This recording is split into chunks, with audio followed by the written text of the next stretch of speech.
Halo, selamat siang dan selamat datang di webinar CNBC Indonesia Inspirational Talks with BNI dengan tema Health and Wealth Post Pandemic.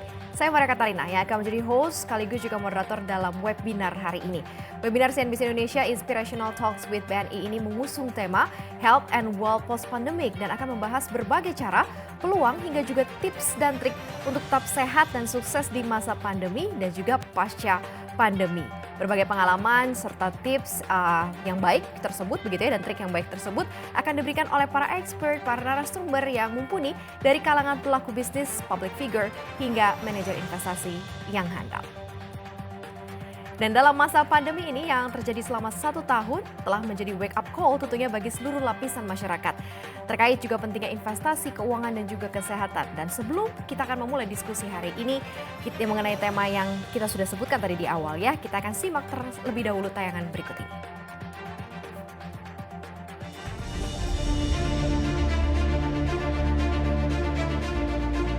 Pandemi COVID-19 menyadarkan seluruh dunia termasuk Indonesia tentang betapa pentingnya investasi dalam segala hal, termasuk di sektor kesehatan dan keuangan.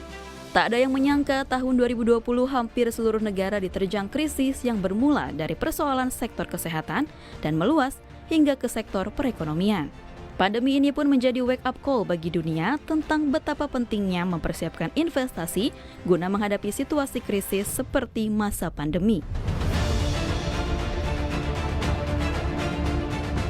Meski perekonomian tengah terpuruk selama masa pandemi, namun jumlah investor di pasar modal justru bertambah. Berdasarkan data Bursa Efek Indonesia hingga 29 Desember 2020, jumlah investor mencapai 3,87 juta single investor identification atau naik 56% dari posisi akhir 2019 lalu. Dari jumlah itu, investor saham juga naik sebesar 53% menjadi sejumlah 1,68 juta SID. Kenaikan serupa juga terjadi pada kinerja reksadana.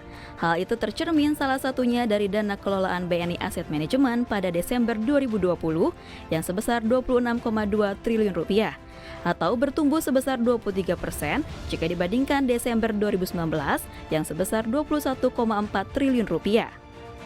Selain mengubah pandangan masyarakat tentang investasi, pandemi COVID-19 ini juga telah mengubah perilaku masyarakat dalam beraktivitas dari serba offline menjadi serba online. Perubahan ini turut diikuti oleh perubahan bisnis model yang mau tidak mau harus beradaptasi dengan menyediakan layanan virtual atau online services. Lantas, apakah bisnis model serba online ini akan terus berlanjut usai masa pandemi? Dan bagaimana pula kiat-kiat mengelola dana investasi usai masa pandemi? Simak dalam webinar CNBC Inspirational Talks with BNI berikut ini.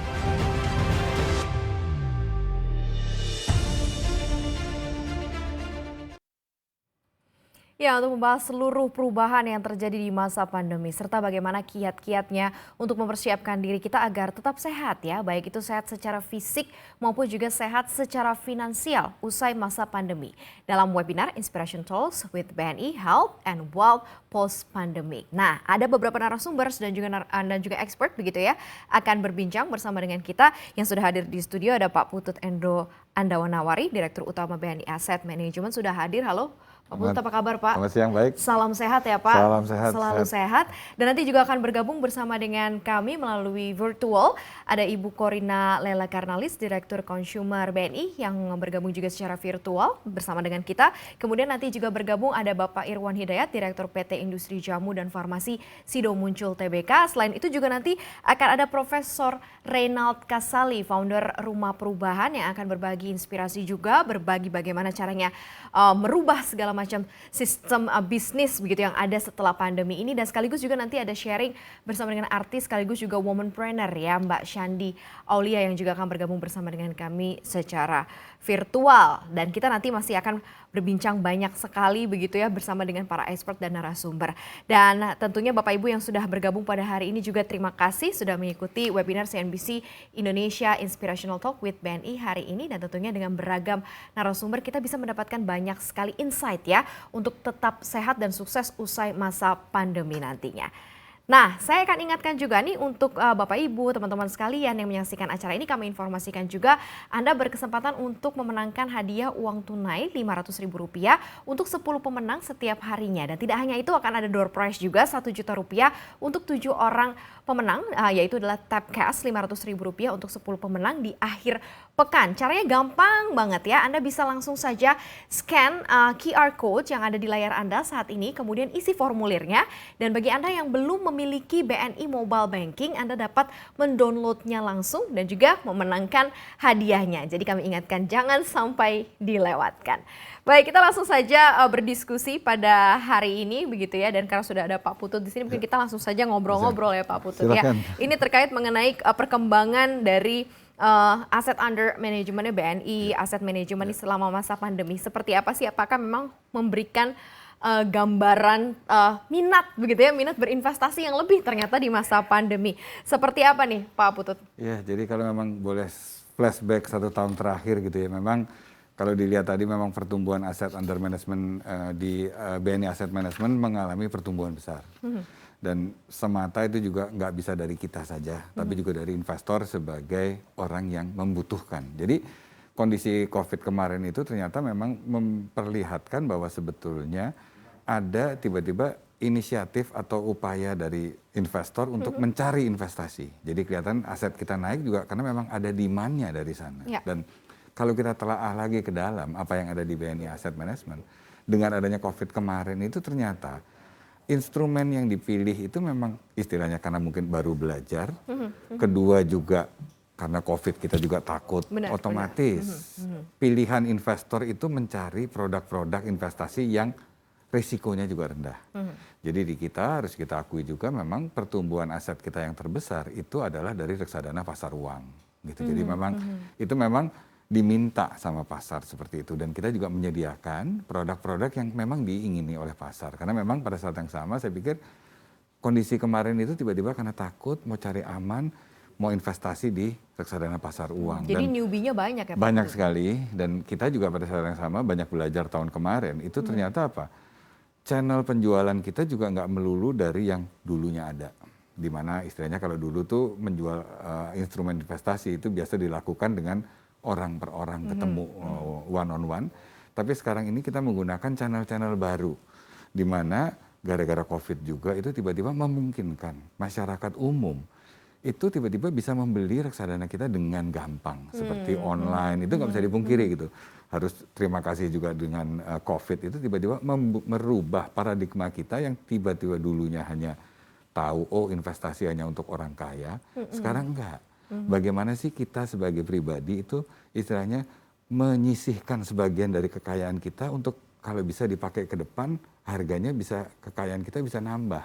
Nah, jadi nggak melulu cuman semua habis, sekarang habis, seperti itu. Jadi luar biasa kalau saya pikir pertumbuhan kemarin, dan ya kita harus mensyukuri dengan apa yang ada ini. Pertumbuhannya cukup signifikan, banyak newbie lagi ya Pak ya.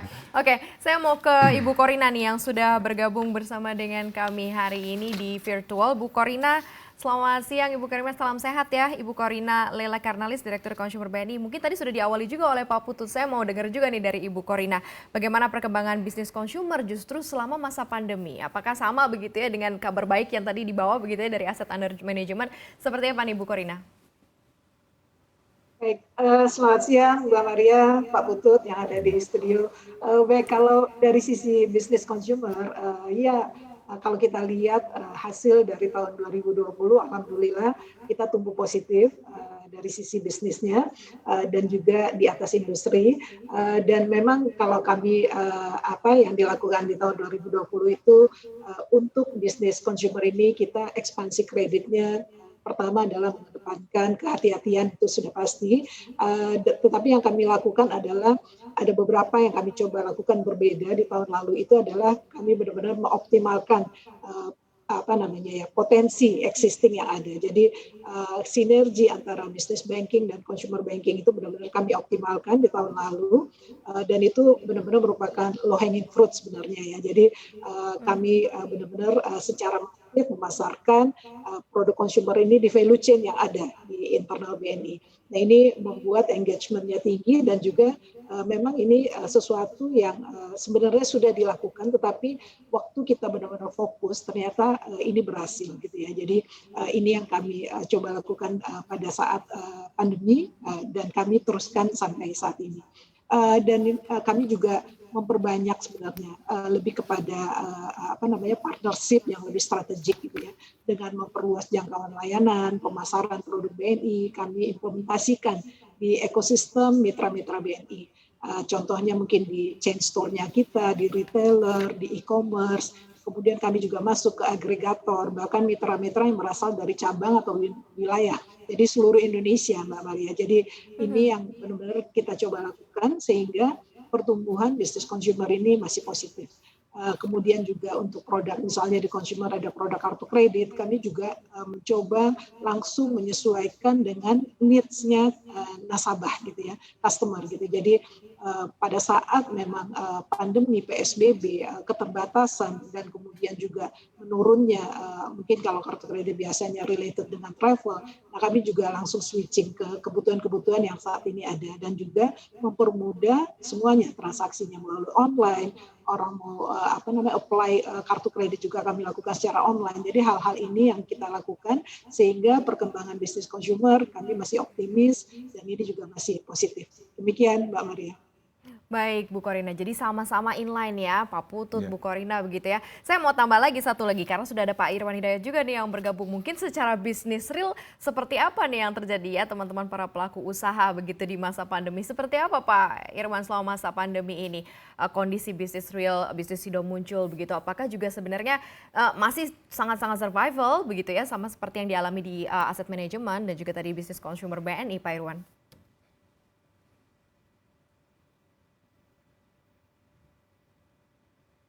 Oke, Pak Irwan tampaknya masih di mute suaranya, mungkin di unmute terlebih dahulu begitu ya. Nanti kita dengarkan statement dari Pak Irwan selaku juga sebagai pelaku usaha begitu ya. Beliau Direktur Sido Muncul begitu. Ya. Oke, baik. Sudah aman Pak Irwan ya. Bagaimana nih Pak Ya. Irwan kondisi bisnis Ya. Sido Muncul nih Pak ya di masa Jadi pandemi ini Pak? kalau sudah muncul bisnisnya kalau selama pandemi ini tumbuh naik 9%, ya, profitnya naik 16%. Nah, ini terkait kenapa kok bisa begitu? Pertama karena bisnisnya cocok, gitu. Bisnisnya cocok dengan apa yang di kami adalah kesehatan, di obat-obatan dan seperti yang kalau kita lihat di musim pandemi ini yang paling banyak digunakan adalah obat-obatan itu yang membuat bisnis kami tidak terganggu bahkan mengalami kenaikan baik di bidang kesehatan maupun dari sudah muncul. Tapi sebenarnya memang perlu bahwa diketahui ya bahwa kalau saya ya pada saat pandemi ini pertama kali bingung mana ya. Pertama yang membingungkan kami bahkan supaya kami bisa tetap memproduksi. Karena itu hal yang gain di pabrik supaya ada karyawan kami yang terkena, bagaimana menjalankan protokol kesehatan dengan baik ya. Dan ya kami bersyukur ya bahwa selama pandemi ini pun banyak terjadi kebingungan ya di kalangan mereka dipercaya kepada yang di media sosial daripada yang sudah dibuktikan secara ilmiah, angin itu membuat ini harus menjelaskan kepada masyarakat produk kami ini telah melalui ya bagaimana mereka itu juga percaya kepada semua berita apa saja diterima. Nah itu salah satu terhadap. Tapi lama-lama setelah beberapa bulan kelihatannya masyarakat juga mulai sadar, kebingungannya hilang sehingga akal sehatnya mulai digunakan. Dan itu sangat perubahan yang menurut saya sangat Oke, baik Pak Irwan ya, bahwa ternyata memang biar bagaimanapun begitu kondisi pandemi memang membuat masyarakat ini akhirnya semakin aware terhadap kesehatan begitu ya, kesehatan fisik, psikis, kantong ya Pak, semuanya dipikirkan ya Pak ya. Jadi investasi dan lain sebagainya juga dipikirkan. Oke.